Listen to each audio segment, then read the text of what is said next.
Welcome. We're going to be talking here about our upcoming hybrid satellite online synchronous learning yoga teacher training program.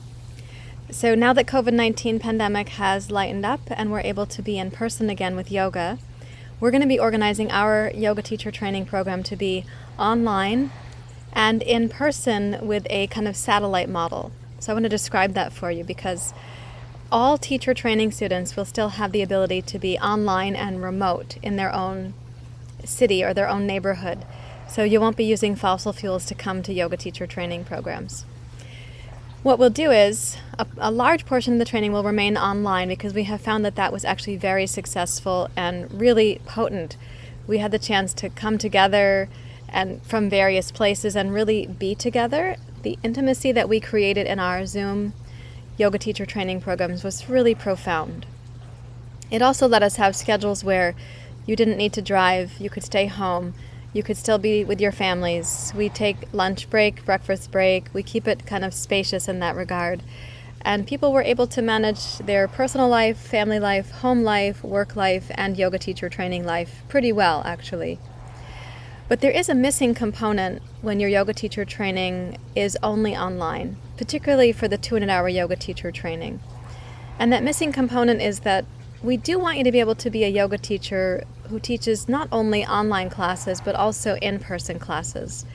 That is the place where the juice really happens, is the in-person, interpersonal, neurobiological, somatic experience of yoga in a shared space.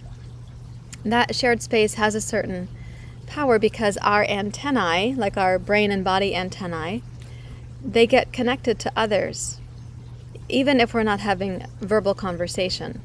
So the felt sense of practicing together is still a really important thing for yoga teachers to be able to cultivate and to catalyze in their classrooms.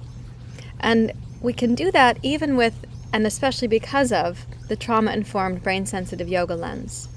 For example, since our brains experienced whatever disruptive imprints became our trauma map, we experienced that in relationship a long time ago.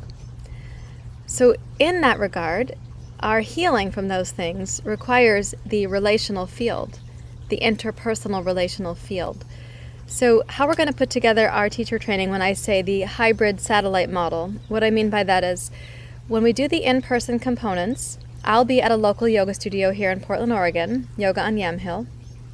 Anybody local to Portland can come into the studio for these portions of the training. I'll have my large screen, really large screen monitor where I can see the people who are coming in remotely in the Zoom windows. But in your Zoom at home, you're going to have a couple of yoga students there. They might be friends, could be a family member, could be a neighbor, could be fellow students from your area who have been taking yoga classes. You're going to have your own little miniature classroom there of 2 or 3 or 4 people. So that when we're teaching things like the observation skills required as a yoga teacher, you can actually see me demonstrating, modeling the observation skills, bringing the camera close to one student or another, and observing things like the alignment of the hip, the knee, the shin, the ankle, the alignment of and rotation of the shoulder in different positions. And then you'll get to experiment on that with your students in real time in your classroom. I will be asking you to have your camera so that we can see your students and you interacting, because you're going to have these chaperones, we call them chaperones. They are our yoga teacher training graduates who become assistants. And so they're going to be there observing your particular Zoom window and giving you input to help with your students. We used this methodology last year for our 300-hour yoga teacher training when we were teaching adaptive yoga principles and strength conditioning yoga principles and some hands-on support principles for Parkinson's or spinal cord injuries and so on. That's in our 300-hour teacher training course. So we're going to pick up that same kind of methodology. The thing that's different this year is that I'll be in person at a yoga studio with other students who are in your training, and we'll have other guest students coming in, so you get a chance to see what this looks like in real time. So observation skills, demonstration skills, hands-on support skills when appropriate, and the skills of feeling out the classroom, like being in the classroom itself.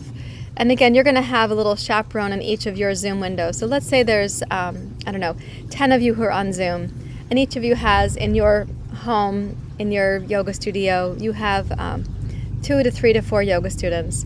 And we have 10 qualified assistants to be watching your Zoom window itself and giving you specific guidance. At the in-person studio, I'll be demonstrating, as I was saying, and you'll get a full sense of what the activity is. Then we go into our breakout rooms on Zoom, and the in-person students go to their little pods. We watch them, your chaperone watches you, I watch you, then we come back together, and we see how did it go. So I want to give this methodology a chance because I know that people have loved attending our yoga teacher training program from all around the country, and I'd like to see that continue, but without misusing fossil fuels to do it. I also want to give this methodology a chance because we now have yoga teachers established in different regions of the country, and I want to give them the chance to assist and support other yoga students going through yoga teacher training. And because I want you to have the hybrid skills of either teaching on Zoom when you want to or teaching in person when you're able to. So that's a brief overview of one portion of the yoga teacher training that's going to be changing. And I so welcome your questions. If I've said anything that's confusing or not totally clear, please come back to me with your questions. I will be glad to hear from you. And please let us know any other questions you actually have about yoga or becoming a yoga teacher as well. Okay, thanks for listening. Namaste.